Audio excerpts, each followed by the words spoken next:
On today's episode of Identity, pilot Amanda Kandawire shares her passion for flying with us. We celebrate Mzansi's religious diversity at an Interfaith Jam Session. What's Appening features a Muslim-based app and a documentary about the life of Pramahansa Yogananda. And music maestro Psyfo wraps up the show. I am an individual with an imagination. My inner faith illuminates innovations. In a space with infinite inspiration, I was born free from all incarceration. Incredible, living infallibly, intelligent, outshine with my inner being. This is me, impeccable as ever been. I am you, you are me. This is my identity.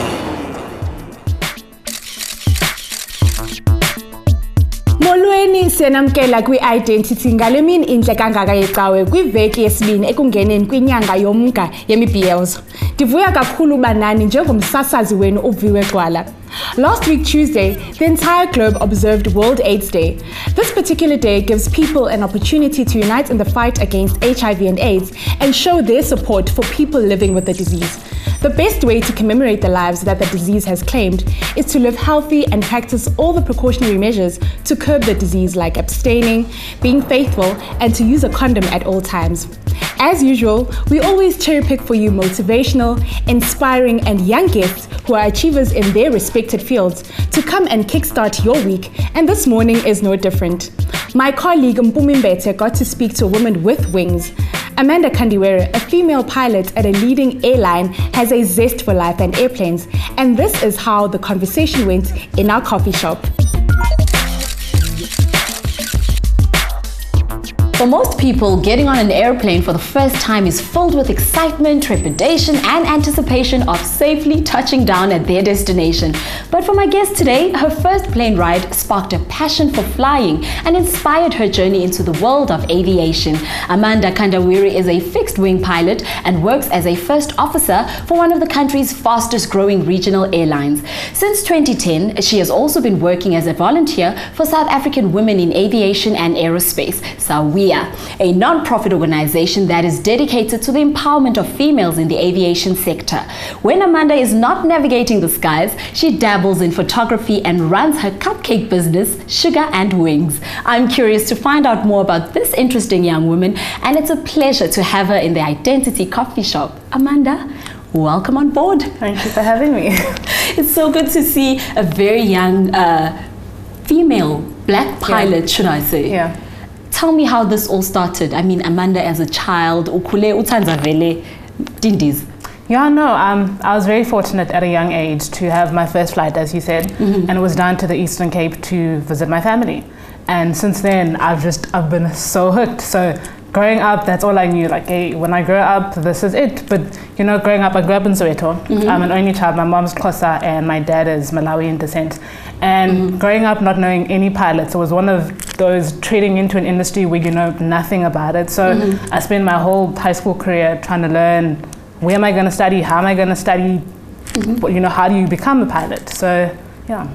What subjects did you take during that high school year? Okay, the one thing I did know is I needed to have maths and science. All right. So maths and science and English are your three staple subjects if you want to get into aviation.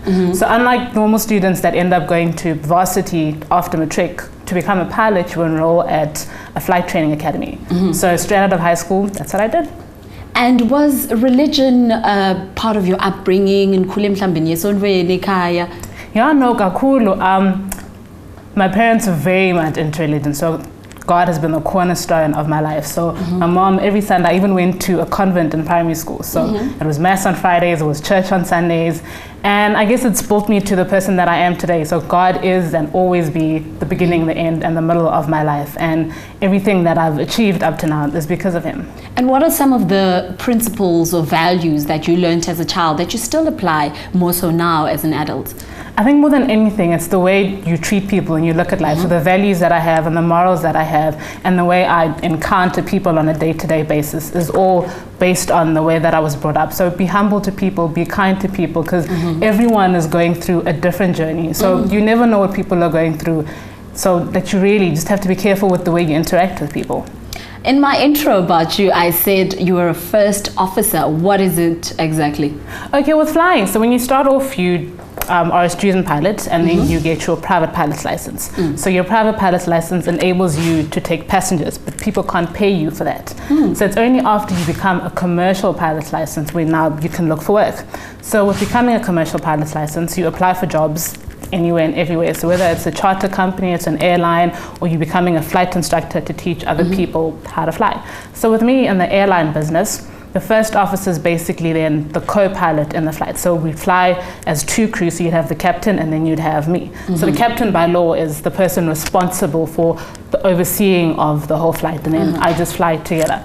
And the whole reason you have two pilots is if something happens to the one, you still have somebody that can still land the plane. That is reassuring. That is reassuring to know. Yeah. But you're also very passionate about getting more women into the aviation sector. Yeah. Tell me where that passion comes from. That passion comes from going into an industry where I went to an all-girls school, and then when I started flying, I was the only girl in the school. So now to go through that gap of getting there, you don't have people to relate to. There really aren't that many of us. So for me, it's all about encouraging girls to get into the industry, because a lot of high school girls don't even think it's a possibility. Like, you don't dream things if you've never met somebody that does what you're thinking. So for me, it's important that these girls know that this is what's out there. This is a potential career for you guys to consider, and getting the information out there, getting the knowledge out there, so that when they decide on picking a certain career choice, aviation is a viable career choice for them. And for the girls that are already in the industry, just to have that support structure of other females, that you know what you guys are going through, and there's people you can talk to about it. And it's important to just have that network of girls. But what are some of the challenges? I mean, you're very young, you're a female in a male-dominated industry. What are some of the challenges that you come up against? I think personally, coming from a region of being a minority, so whether it's race or it's your sex, it's that whole constantly feeling like you have to prove yourself. So every single day, you know you have to give 110% of yourself until it becomes second nature. Because you come into the room, and by virtue of being young, people think, this one, she's inexperienced, what does she know? So it's that constant battle of proving your worth every single day you're at work. And then when you are not at work, you're conducting business on the side. Let's talk about sugar and wings. I absolutely love baking. So it's one of those where, if I like doing this, people should like my cupcakes. So let's see how it goes. So for me, like with sugar and wings and with my photography business, it's all about doing things I'm really passionate about. And then Cupcakes of Love? Cupcakes of Love was an initiative that I started where I wanted to give back through my cupcakes. So each year I'd like to adopt, whether it's a charity or an organization, and this year the one that I picked is called Flying Children. So the Cupcakes of Love was an initiative where people can buy cupcakes, but you're not buying the cupcakes for yourself. So the cupcakes are a cash donation towards the Flying Children. So some of the money gets donated to the organization, and technically the cupcakes that you've bought I then bake, and then for the little houses that they have for the kids, would throw a cupcake party. So the kids get something out of it, and the organization also gets some money from it. It's pretty cool. Amanda, kunemuntu lomusha longangamnawe lohlele ekhaya lothi nami ngiyafisa kuba lutho emhlabeni. What would you say to that person? Ngumkhuthathi. First and foremost, believe in the possibilities of your dreams. Like girls especially, when you're coming from a disadvantaged background, people always tell you can't amount to anything. So firstly, start off by knowing I can do this, and then from there work hard. There's always somebody who's willing to invest in potential.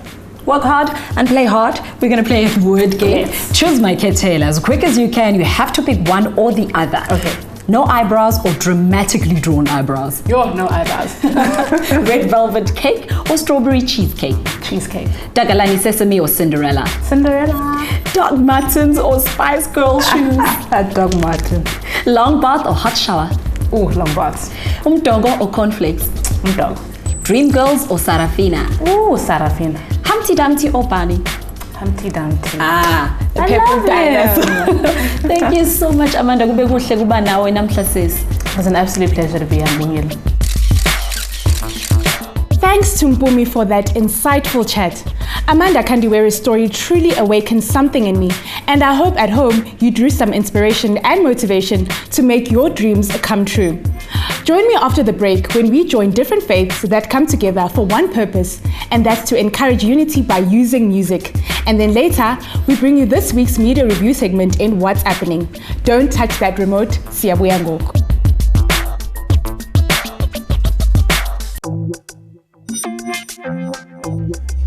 This is my identity.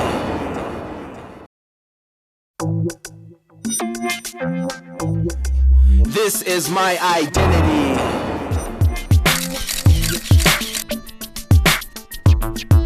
Siyanamkela kwakhona kuyona yodwa inkqubo eyenkolo ezahlukeneyo ejongane nokufundisa kwaye nokonwabisa kunye nam uViwe Gxwala. Uba usandungena, uphoswe incoko eyolisayo ibiphathwe nguMpumi Mbetho apho khona ebencokola no-Amanda Kandawire. Moving on to the next story, Unite in Babylon is a global sacred singing circle movement that aims to promote unity of faiths and religions. Using music as a means of reconnecting us to each other, the sacred chants are fast becoming a worldwide phenomenon, and South Africa is not far behind. The Identity team was eager to experience this celebration of religious diversity, so they headed to Parktown in Johannesburg for an evening of spiritual upliftment. Here's what they captured. This is my identity. South Africa is a fusion of beautiful religions and cultures where we all coexist with one another in harmony and peace. The Interfaith Jam Session was formed to counteract the unbalanced tendencies of city life and to reconnect us through music. Sacred stands for the South African Centre for Religious Equality and Diversity, and we're affiliated to the South African Union for Progressive Judaism. Sacred's two main objectives are to provide a progressive religious voice on issues of social, moral and ethical concern to South Africa, and to fight all forms of religious discrimination, whether against religion or by religion. My main motivation is starting the Interfaith Jam Session here in Johannesburg is that South Africa stands for a great religious tolerance. Even when other things were hot, like the racial tense or other tenses, always there was a sense of religious tolerance in this country, and this country embody and enshrine the idea of pluralism and many paths to the divine. This is a completely open space. Everybody is here because they appreciate the uniqueness of their own religion and of other religions and want to learn from each other. And that's very unique, and because it's the only place that you can do this in Johannesburg, it's bound to have an effect. This is the Rainbow Nation. I feel it is part of my mission as a clergy serving in this country to bring forward ideas of tolerance, of coexistence, and finding the truth. You know, there are many paths to the Spirit, but the Spirit is one in all of us, and the Spirit is generous and willing.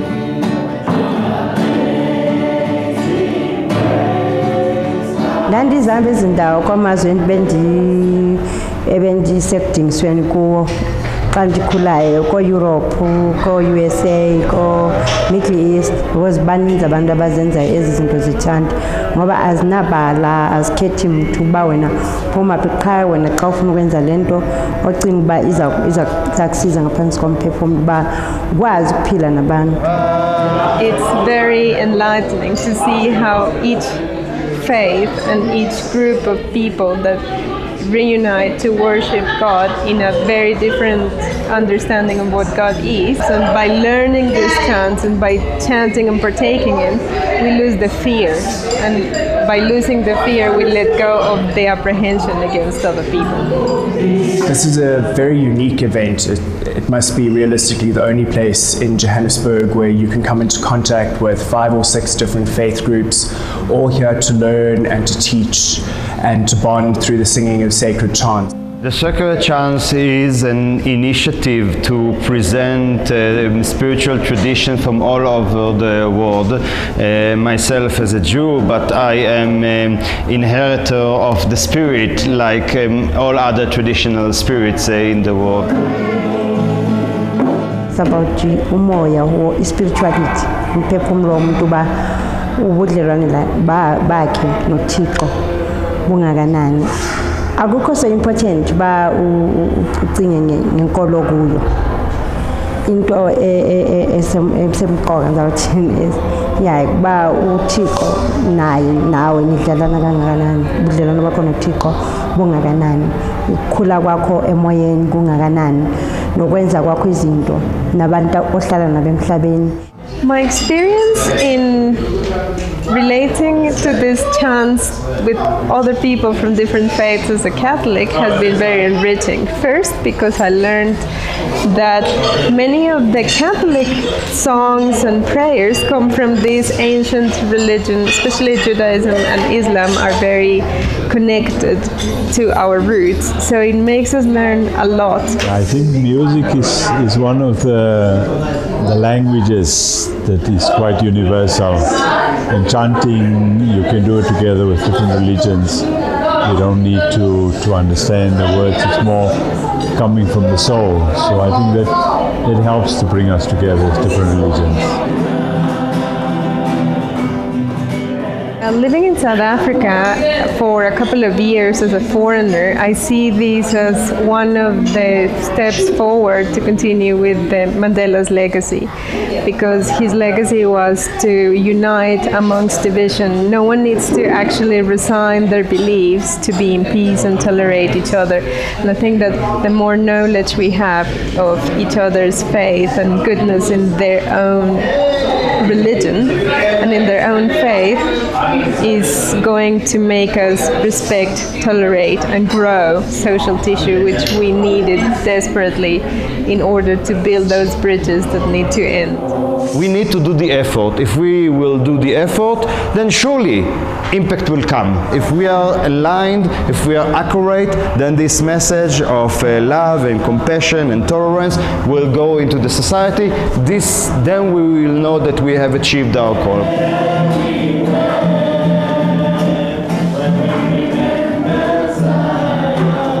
I would like people to say, wow, it's a breath of fresh air, and I know I can connect to the Spirit. It is within me. It is not something complicated. You know what we do here? Very, very simple, huh? We meet together and we sing songs that are, most of them are even famous. There's nothing esoteric or strange. We just human beings coming together to sing and to connect to the Spirit via the singing. So it's very, very simple.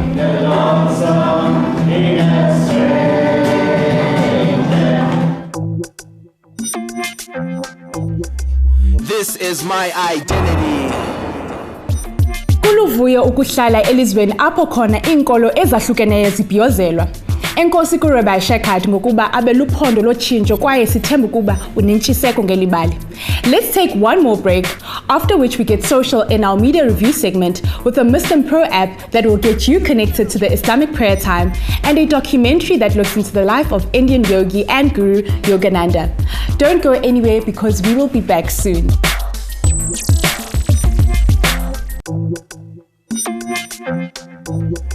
This is my identity.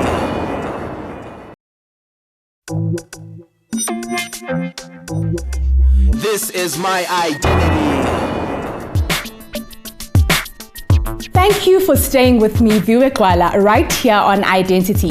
If you've just joined us, you missed out on an inspiring chat with Amanda Kandawire, a female pilot. We then met congregations from different faiths that have a sole purpose of bringing unity and diversity amongst religions through music. Now it's time to get your smart devices out to join me for the latest media reviews in our What's Appening segment.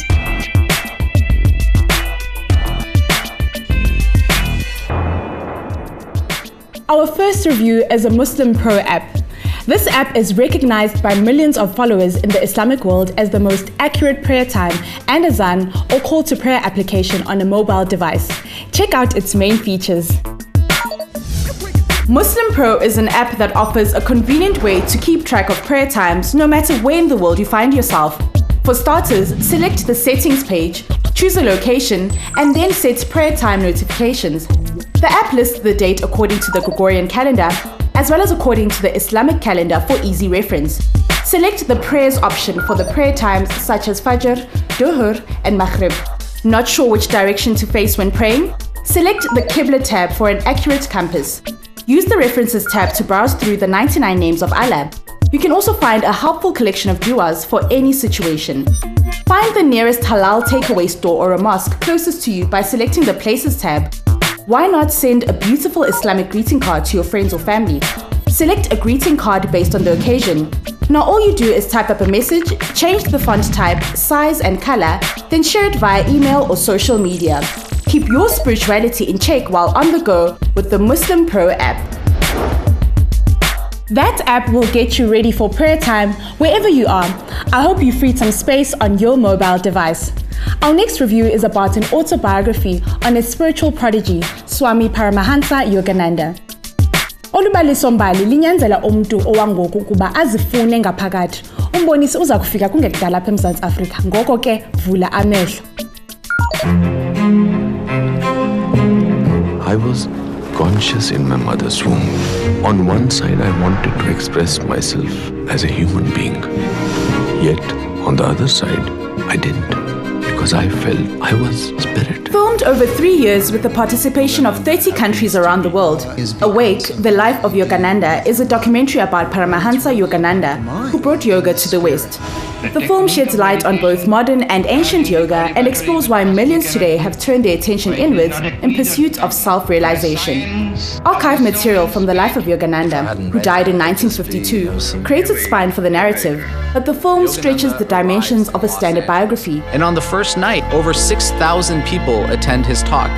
Yogananda came and brought us a truth, a universal truth that no one can escape. The footage includes stylized interviews and metaphoric imagery, taking us on an eye-opening journey from holy pilgrimages in India to more modern centers such as Harvard's Divinity School and its cutting-edge physics labs.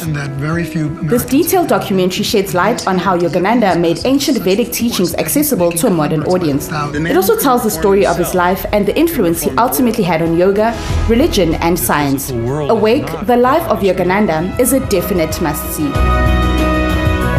There's something beyond that we can partake of.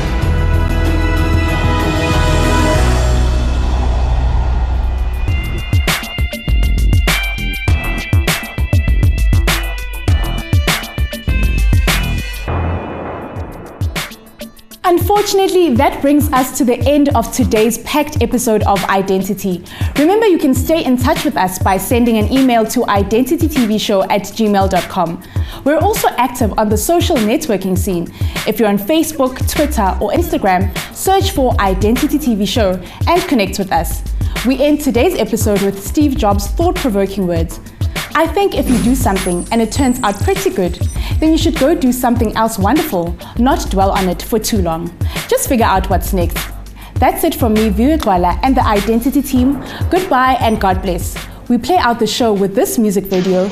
Here's Psyfo with Go On, Live Your Destiny. Hook up again with me next week at 11 a.m. right here on SABC 1.